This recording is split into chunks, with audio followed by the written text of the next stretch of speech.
Welcome to this video. Today, we're diving into a story from the Bible that holds powerful lessons for all of us. Have you ever wondered about the mistakes made by some of God's anointed leaders? Today, we'll explore a significant event involving King Saul, the first king of Israel, and the tragic fate of 85 priests from the family of Ahimelech. Did you know that Saul, an anointed king of God, ordered the killing of 85 priests? Why would he do such a thing? Let's find out as we journey back to the beginning of Saul's story and uncover the events that led to this shocking act. King Saul's story begins in a time when Israel was without a king. The people of Israel, desiring to be like other nations, demanded a king to rule over them. Despite the warnings from the prophet Samuel about the dangers of having a human king, the people persisted. God listened to their request and chose Saul, a young man from the tribe of Benjamin, to be the first king of Israel.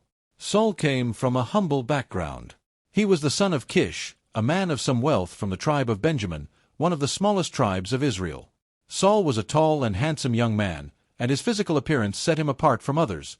He stood head and shoulders above the rest. This outward appearance seemed fitting for a king in the eyes of the people. God instructed the prophet Samuel to anoint Saul as king. Samuel took a flask of oil and poured it on Saul's head, declaring him as the chosen leader over Israel. At first, Saul was reluctant to accept this role. He was humble, almost to the point of shyness, hiding among the supplies when it was time to present him to the people. But the Spirit of God came upon him, and he was transformed into a leader. Saul's reign started off well. He led Israel to several military victories, demonstrating bravery and strategic skill. He was a king who initially sought God's guidance and was willing to listen to the prophet Samuel. His humility and reliance on God brought him favor in the eyes of the people and God. Saul was anointed by God and had a promising start, filled with potential and hope. While Saul was establishing his rule, there was another important figure serving in the spiritual leadership of Israel, Ahimelech, a priest of the Lord. Ahimelech belonged to the priestly line of Eli, serving in the tabernacle at Nob. He was a man devoted to God, leading his family in the ways of the Lord, and fulfilling his duties as a high priest with dedication and faithfulness. Ahimelech's family was significant in Israel. As priests, they played a crucial role in interceding for the people and maintaining the sacred rituals and practices that connected Israel to God. They served at the tabernacle, offering sacrifices and teaching the laws of God. Ahimelech, being the high priest, was seen as a spiritual leader who provided guidance and direction to the people, especially in times of crisis. The priests at Nob, under Ahimelech's leadership, were known for their hospitality and dedication to God. Their lives were marked by service, prayer, and obedience to God's commands.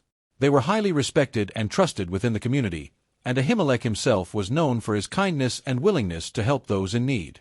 However, it was this kindness and willingness to help that would soon lead to a tragic encounter. As David, a young warrior who had found favor in the eyes of God, fled from King Saul's murderous intent, he sought refuge. This desperate escape led David to Nob, where he encountered Ahimelech. Unaware of the conflict between Saul and David, Ahimelech offered David food and provisions, including the consecrated bread meant for the priests. He also gave David the sword of Goliath, which had been stored at the tabernacle after David's famous victory over the giant. Ahimelech's act of kindness was done out of innocence and compassion, not knowing that it would bring dire consequences upon him and his family. This act, however, would soon be reported to King Saul, who would see it as a betrayal and further fuel his paranoia and rage. The stage was set for a tragic event, driven by fear, misunderstanding, and the downfall of a king once chosen by God.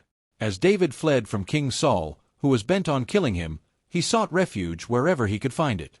One of the first places he came to was the town of Nob, where the tabernacle of the Lord was located, and where Ahimelech, the high priest, served. When David arrived at Nob, Ahimelech was surprised to see him. David was a well-known warrior, a member of Saul's court, and the commander of thousands. Seeing David alone and seemingly in distress, Ahimelech was immediately concerned. He asked David, "Why are you alone, and no one with you?" David, fearing that the truth might endanger the priest, did not reveal that he was fleeing from Saul. Instead, he told Ahimelech that he was on a secret mission for the king. David asked Ahimelech for bread. The only bread available was the consecrated bread, also known as the bread of the presence, which was meant for the priests. But seeing David's desperate state, Ahimelech, showing compassion, gave him the bread, provided that David and his men were ceremonially clean. David also asked Ahimelech if there were any weapons available, as he had left in haste and without any arms. The only weapon available was the sword of Goliath, the giant whom David had slain years earlier.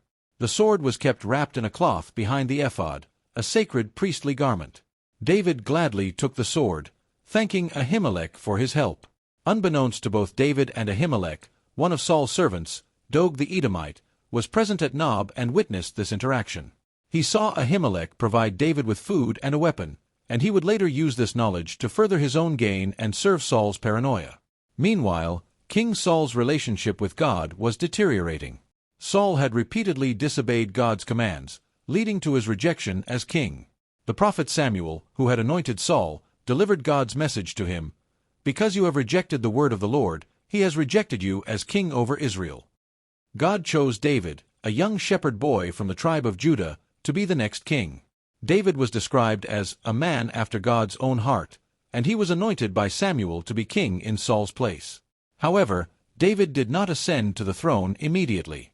Instead, he served Saul faithfully, becoming a skilled warrior and a leader of men, winning victories for Israel. Yet, as David's fame grew, Saul's jealousy and paranoia also increased. Saul could not bear the thought of losing his kingdom, especially to David, whom he once loved. Saul's anger turned into a consuming hatred, and he made multiple attempts on David's life. David, now a fugitive, was constantly on the run from Saul, living in caves, wildernesses, and among the enemies of Israel. In the midst of this turmoil, David found a true friend in Jonathan, Saul's own son. Jonathan and David formed a deep and loyal friendship, one that was stronger than the fear of Saul's wrath. Jonathan recognized that David was God's chosen successor, and he loved David as he loved his own soul. Jonathan made a covenant with David, promising to protect him from Saul. Jonathan even confronted his father, trying to reason with him and calm his rage against David. Though Jonathan's words temporarily soothed Saul, his hatred for David quickly flared up again. Jonathan's love for David was evident as he helped David escape from Saul's palace and even warned him of Saul's murderous intentions. He risked his life to save David, showing a loyalty that went beyond family ties. Jonathan understood that God's plans for Israel were bigger than his own ambitions, and he willingly supported David, even though it meant giving up his right to the throne. David continued to flee from Saul, narrowly escaping death multiple times. He found refuge among the priests of Nob, in the caves of Adullam, and even among the Philistines, who were enemies of Israel. Everywhere David went, he managed to evade Saul, but he never retaliated against him. David respected Saul as the anointed king of Israel and refused to harm him, even when given the perfect opportunity. On one occasion, while hiding in the wilderness of En-Gedi, Saul unknowingly entered a cave where David and his men were hiding. David's men saw this as a divine opportunity to kill Saul and end his own suffering, but David refused. Instead, he secretly cut off a corner of Saul's robe, later revealing to Saul that he had spared his life. Saul, seeing David's integrity and mercy, was momentarily repentant, realizing that David was more righteous than he. David's refusal to kill Saul demonstrated his deep respect for God's anointing and his trust in God's timing. David knew that God had promised him the throne, but he would not take matters into his own hands. He believed that God would remove Saul in his own time, without David having to lift a finger against the Lord's anointed. However, Saul's paranoia and rage continued to grow. When he learned from Doeg the Edomite that Ahimelech had helped David, Saul was furious. He saw this act of kindness as an act of treason. Despite Ahimelech's insistence that he had no knowledge of the conflict between Saul and David and had acted in good faith, Saul was determined to make an example out of him and the priests of Nob. In a fit of rage, Saul ordered the execution of Ahimelech and the entire priestly family. His own guards, recognizing the evil of the order, refused to carry it out. But Doeg, seeking to gain favor with Saul, did not hesitate. He slaughtered 85 priests that day and went on to kill the men, women, children, and animals in the town of Nob. This massacre was one of the darkest moments in Saul's reign, showing just how far he had fallen from the king God had once anointed. It was a turning point that marked Saul's complete departure from God's favor and cemented his reputation as a king who had lost his way. The story takes a dark turn as we delve into one of the most tragic events in the life of King Saul, an act that not only demonstrated his paranoia and cruelty but also marked his complete separation from God's favor. This chapter is about the massacre of the priests of Nob, a horrifying event that resulted from Saul's fear, anger, and relentless pursuit of David. After fleeing from Saul, David had sought refuge in the town of Nob, where the tabernacle of the Lord was located. It was here that Ahimelech, the high priest, unknowingly provided David with food and the sword of Goliath. Ahimelech's actions were driven by compassion and a sense of duty to aid those in need. He had no idea that by helping David, he was placing himself and his entire family in grave danger. Saul's growing paranoia made him see threats everywhere. When he learned from Doeg the Edomite, one of his servants, that Ahimelech had aided David, Saul was enraged. In his mind, this act of kindness was nothing short of treason. Saul believed that the priests were conspiring with David to overthrow him, further fueling his deep-seated fears and insecurities. Summoning Ahimelech and all the priests of Nob to his court, Saul confronted them. The scene was tense. The priests, dressed in their sacred garments, stood before the furious king, unaware of the impending doom. Saul accused Ahimelech of conspiring against him by aiding David. Ahimelech, shocked by the accusation, explained that he had no knowledge of any conspiracy and had always served Saul faithfully. He reminded Saul that David was one of Saul's most loyal servants, his son-in-law, and the captain of his bodyguard. Ahimelech pleaded his innocence, stating he had only acted out of ignorance and without malice. But Saul was beyond reason. His anger and paranoia had clouded his judgment. Refusing to listen to Ahimelech's defense, Saul declared that all the priests of Nob were to be executed. His own guards, who still held a sense of fear of the Lord and moral conscience, hesitated to carry out such a heinous command. They refused to strike down the priests of the Lord, showing that even in Saul's court, there were those who could not bear to commit such an atrocity. However, Doeg the Edomite, seeking to win Saul's favor and elevate his own position, stepped forward. Without hesitation, Doeg slaughtered Ahimelech and the other priests, 85 men in total, all wearing the linen ephod, a garment worn by priests.